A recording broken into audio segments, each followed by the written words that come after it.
Hey everybody, and welcome to the 5 Bytes Podcast. I'm your host, Rory Monahan.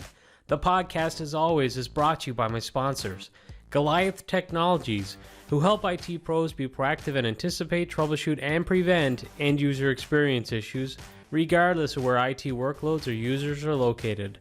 And also by Liquidware, the innovator in adaptive workspace management solutions. And of course, also brought to you by PolicyPak Software, where you use group policy or MDM to remove admin rights, manage and lock down applications, Java, browsers, and mitigate ransomware, plus more. If you enjoy the show each week, you have these great sponsors to thank. And now for some news. This week, Microsoft launched Windows 10 Insider Preview Build 21364 to their Windows Insiders via the Dev channel, and it brings with it the first preview of a GUI app support on the Windows Subsystem for Linux, or WSL as it's more commonly referred to. In an accompanying video, there are demos showing the running of GUI apps like gedit and also the running of unit tests in the Linux version of Edge, all within Windows 10 with no need to spin up a VM or container. It all appears to work seamlessly on Windows 10. There's even a demo where they run Audacity through WSL and record playing a guitar off a mic to the Windows 10 laptop. So clearly the mic that's attached to the Windows 10 laptop is able to pass through into the Linux applications. Very, very cool stuff. If you're running the Insider Preview builds and want to update to try this out for yourself, there's a set of instructions on how to get started on the Microsoft GitHub repository, and I'll share that with this episode, which is episode 173, and you'll find that on 5bytespodcast.com under reference links. BleepyComputer.com has reported that they've been informed that NVIDIA support has been informing some customers to roll back updates from April when they've been reporting stuttering of their display when gaming. To roll back from April's updates, users would need to uninstall KB5001330 and revert to March's KB5000802 update instead. Microsoft will be releasing a new preview cumulative update soon, and users can try installing that first to see if it resolves their gaming issues. If not, they strongly suggest that users try the latest graphics drivers or possibly even roll back to older GPU drivers before even contemplating uninstalling security updates due to, the inherent risk with not being up to date on patches. So hopefully by the time this podcast episode is published, the new preview version of the CU has been released and it's not a problem so much anymore. ZDNet this week reported that Google has released Chrome version 90, and it has a feature which automatically adds HTTPS to a URL when it's available. Chrome 90 also blocks downloads from HTTP sources if the page URL itself is HTTPS. Honestly, I actually thought they were already doing this. I know Brave, the browser Brave, has been doing it for a while, so it's a good move. Further hardening of security standards within the browser and kind of helping users help themselves. The Verge has reported that Edge has also rolled out some significant changes, but in preview only right now. They have now included a performance mode aimed mainly at laptop users to reduce resource consumption and improve battery life. It appears one new part of the feature is that it will change the interval for locking sleeping tabs to 5 minutes. Obviously, any performance improvements are very welcome. Microsoft have announced they will release the first public preview of Visual Studio 2022 this summer ahead of an expected late 2021 release. According to Thurrott.com, there's been significant changes to the UI and performance, but also the biggest change and biggest boon for performance is that Visual Studio is finally going 64-bit. Citrix are running a pretty cool competition to celebrate Earth Day 2021. They are encouraging entrants to submit some new and clever microapps with a green theme. So I think they give the example in the article of a microapp that might display metrics from a smart thermostat or something like that. If you work with Citrix Cloud and you don't even know what a microapp is, I suggest you check out some of the sessions from previous CUGC Excel events, and also I believe there was one at E2EVC last time around too. In order to enter, you'll have to identify a use case, create a microapp, and record a 5-minute video of yourself explaining the use case and showing your microapp in action.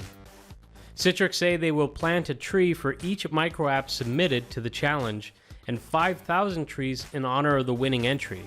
They'll also be giving away tickets for a fully charged live event near you, plus a custom wind turbine light show courtesy of their friends at Octopus Energy.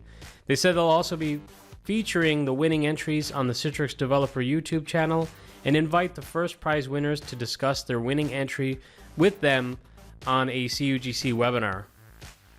So pretty good chance at some exposure. Plus, no matter what, due to the prizes, you'll be doing something pretty good for the environment. In a somewhat strange story, BleepyComputer.com have reported that the University of Minnesota has been banned from the Linux kernel community for purposely submitting code with known vulnerabilities as part of a research study. The developers' justification for taking this step and blocking them was, quote, "Commits from the university's addresses have been found to be submitted in bad faith to try to test the kernel community's ability to review known malicious changes." Now, some are claiming they warned about the bad patches being submitted last year, but nothing was done about it, and that now to ban the university and remove all previously submitted patches is a bad approach and could reintroduce bugs. A researcher from the university replied to the developer saying, "I respectfully ask you to cease and desist from making wild accusations that are bordering on slander. These patches were sent as part of a new static analyzer that I wrote, and its sensitivity is obviously not great. I sent patches on the hopes to get feedback. We are not experts in the Linux kernel, and repeatedly making these statements is disgusting to hear.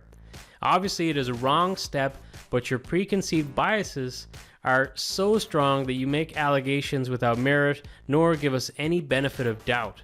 I will not be sending any more patches due to the attitude that is not only unwelcome but also intimidating to newbies and non-experts." So that's what a researcher from the university said. Now, the university's official Twitter account did post a tweet that stated, "Leadership in the University of Minnesota's Department of Computer Science and Engineering learned today about the details of research being conducted by one of its faculty members and graduate students into the security of Linux. We take this situation extremely seriously. We have immediately suspended this line of research. We will investigate the research method and the process by which this research method was approved, determine appropriate remedial action, and safeguard against future issues if needed. We will report our findings back to the community as soon as practical." So the university is much more level-headed and diplomatic in their response than the actual researcher. It would be a shame for the entire university and all of their students to be affected by the actions of potentially one researcher. So I hope common sense prevails. Substack.com posted an interesting update in the ongoing Solarwinds hack saga this week. They said that 18 new command servers have been found, and they've stated that based on previous evidence, it appeared there had been one command server per victim. So if that logic still holds true, this could mean the discovery of 18 new victims. Investigators had previously identified about 36 command and control servers used in the operation. The new findings expand that infrastructure by more than half, so clearly the scope of the attack is even larger than previously thought. It also said that the timeline of events has shifted to a little earlier, with the events possibly starting in September 2019. So this story's still got legs and it's still developing, so watch this space. The new Stack.io reported on another case of a supply chain hack, albeit this time on a smaller scale. This one affected Codecov, which is a reporting tool that inserts coverage metrics directly into continuous integration workflows. Its job is to watch for coding problems while running test suites. It especially looks into pull requests where new features and bug fixes are usually found and new bugs and problems often pop up. It has been reported that a security-conscious user noticed the issue when comparing the SHA-1 checksum on the uploader utility on GitHub versus a local version of the uploader that he had, and found that the SHA-1 checksum did not match. According to the company, the altered bash uploader script might affect any credentials, tokens, or keys that customers were passing through their CI runner that would be accessible when the bash uploader script was executed. Also, any services, data stores, and application code that could be accessed with these credentials, tokens, or keys. And also, the Git remote information of repositories using bash uploaders to upload coverage to Codecov and CI. So this could have pretty big implications for those who use the product for integrating with their other systems, as credentials used across many different platforms may be compromised. It's believed that the hack occurred about 3 months before it was noticed, and occurred due to an error in the Docker image creation process. It is unknown at this time if the attacker intends to use or sell the credentials, but if affected, you should definitely change all passwords on all systems that were integrated within the process. In a fascinating and somewhat absurd story this week, the CEO of Signal, which is a messaging app that became very popular about 5 or 6 months ago as WhatsApp fell from grace, claims to have hacked devices made by the phone unlocking company Cellebrite, which has famously worked with law enforcement to circumvent encryption such as signals. This is a pretty wild story. Moxie Marlinspike, the CEO of Signal, claims that while he was on a walk, he just happened to find a Cellebrite phone unlocking device. He stated, quote, "By a truly unbelievable coincidence, I was recently out for a walk when I saw a small package fall off a truck ahead of me. As I got closer, the dull Enterprise typeface slowly came into focus. Cellebrite. Inside, we found the latest versions of the Cellebrite software, a hardware dongle designed to prevent piracy." Tells you something about their customers, I guess. That's in the quote, by the way. I didn't add that. "And a bizarrely large number of cable adapters," end quote. Now, the article that I'm referring to for this story suggests whether you believe that story or not, and just even the way it's written, like dull Enterprise typeface, tells you something about their customers, I guess. Yeah, I'm not really buying it myself. I'll leave that one up to you. But Marlinspike had his fun and discovered what he claims is many major vulnerabilities in the Cellebrite product. He has published details about the exploits outside of normal disclosure guidelines and suggested that he is willing to share details of the vulnerabilities as long as Cellebrite does the same with all the bugs the company uses to unlock phones, now and in the future. Mr. Marlinspike said the future versions of Signal will include files that are never used for anything inside Signal and never interact with Signal software or data, perhaps implying these could be designed to tamper with Cellebrite devices. That's pretty interesting. So essentially, he's learning what the Cellebrite product does and then countering that within Signal based on what he's learned. Pretty smart move. And if nothing else, this is just going to raise the profile further of Signal and how seriously they take their encryption.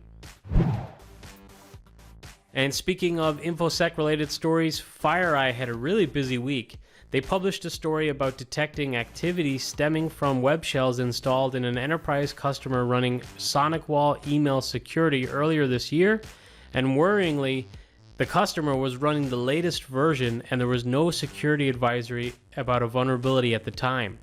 They stated that when they did some forensics on the machine, a log deletion was actually taking place to cover tracks. But fortunately, additional logs and previously created virtual server snapshots provided enough evidence to track down the vulnerabilities and the adversary's activities on the host. It's a really interesting article. It's very long. I can't get into the nitty-gritty on this podcast. It's far too long. So if you want to check it out for yourself, I'll share a link with this episode. But be aware that patches are now available for these zero-day vulnerabilities in the product, one of which was being used to create an admin user, allowing them to do whatever they please, really, and FireEye have posted instructions on how you can detect intrusion from the vulnerabilities in your environment. In another worrying research paper published by FireEye this week, they warn of attackers leveraging techniques for bypassing single and multi-factor authentication on Pulse-secure VPN devices, persisting across upgrades, and maintaining access through web shells.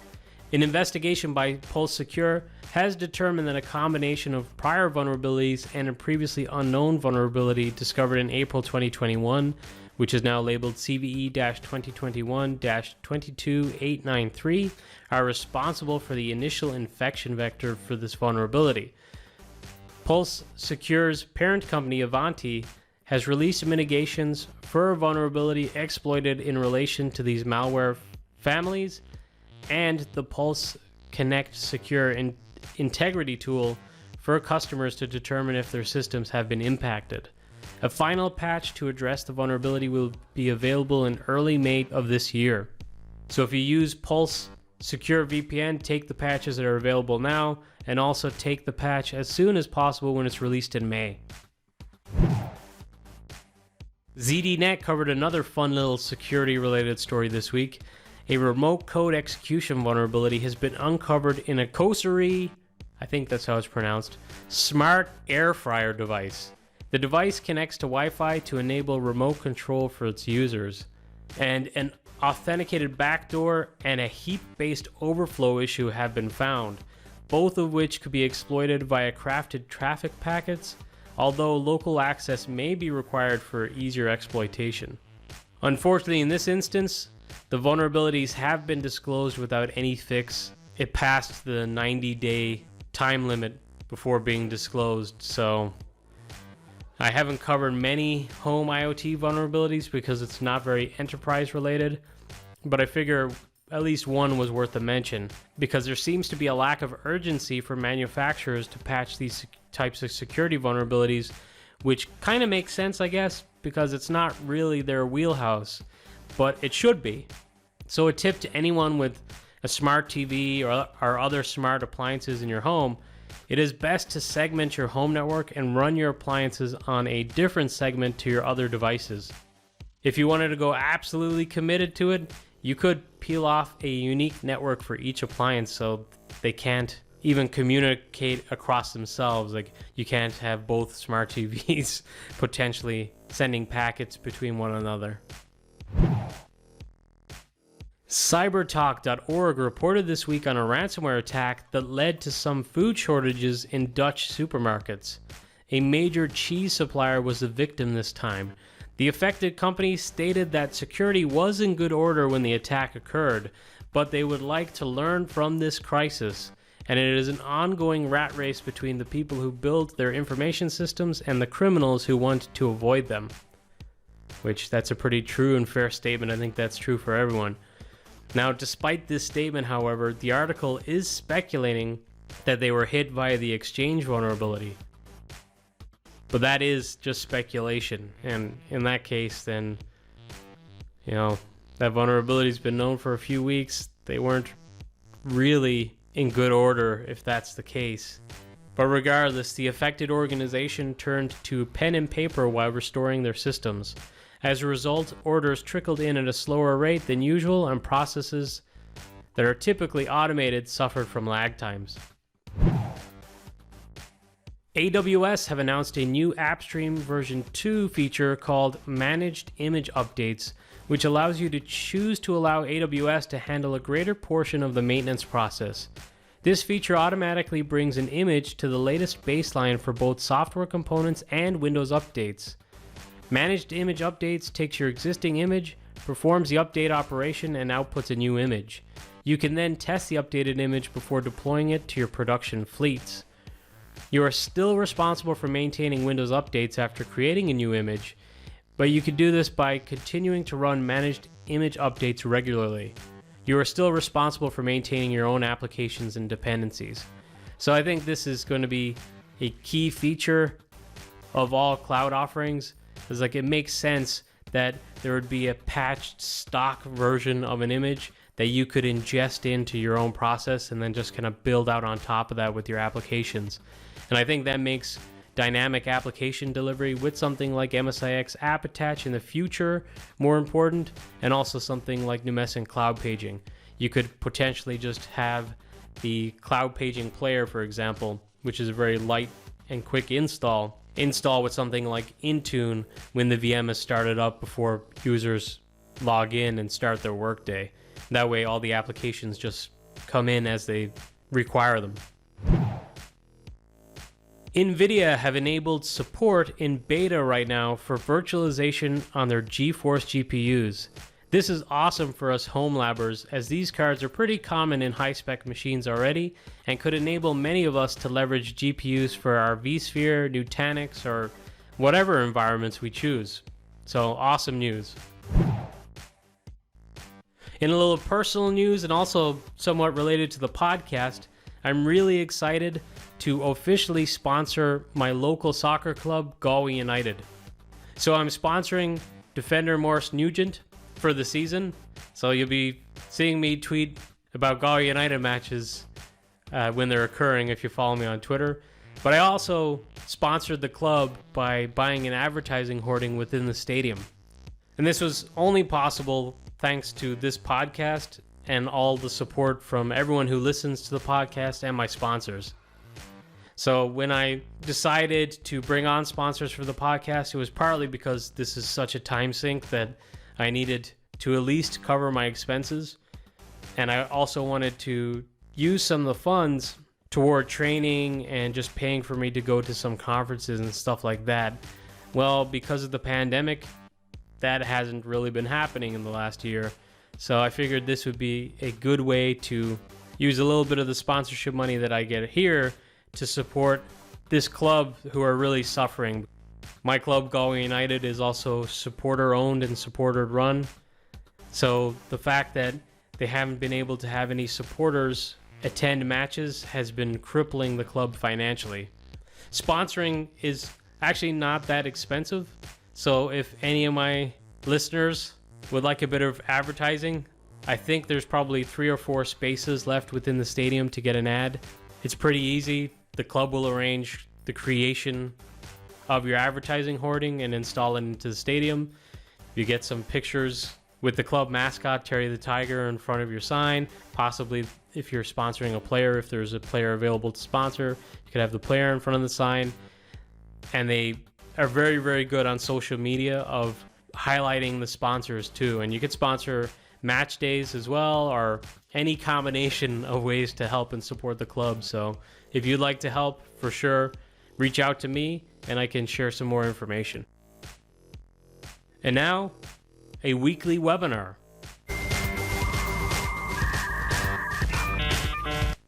I am excited to get the chance next week to speak with my buddy and colleague Tom Fenton, and we're going to be presenting on the VMware Customer Connect platform.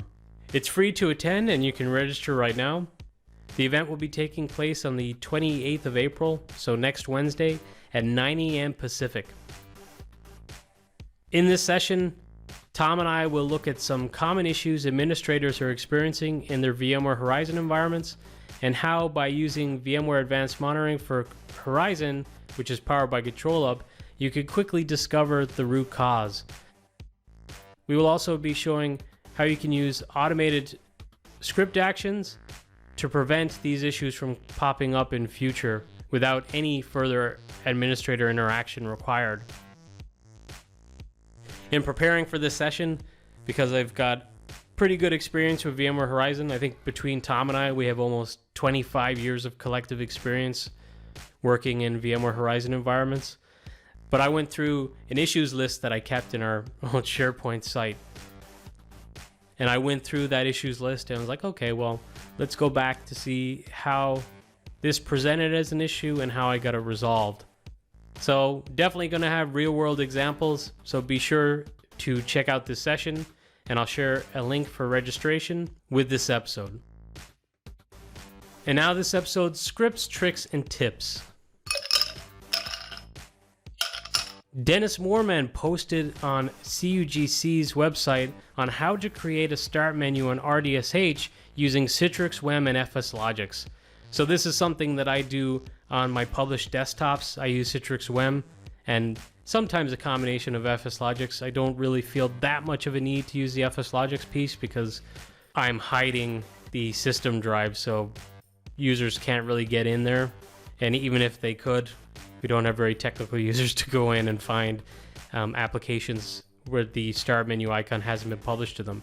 But it's a really interesting way to curate and maintain your start menu. So for more details on that, check out this blog post and I'll share it with this episode. Nate Chamberlain has some really nice, short, informative, but concise videos on 5 ways to improve efficiency using OneNote and Outlook. Tyler Leonhardt shared a really nice tip on how to level up your PowerShell debugging by being able to see values of variables right in line within your code editor. To get this, you turn on a debug.inline value setting, and I'll share a link to that for more information. It is very, very useful, so you don't have to run your code or set up any like breakpoints or anything like that to see what the values are. You just put this into your code and you can highlight over it and see it. Very cool stuff.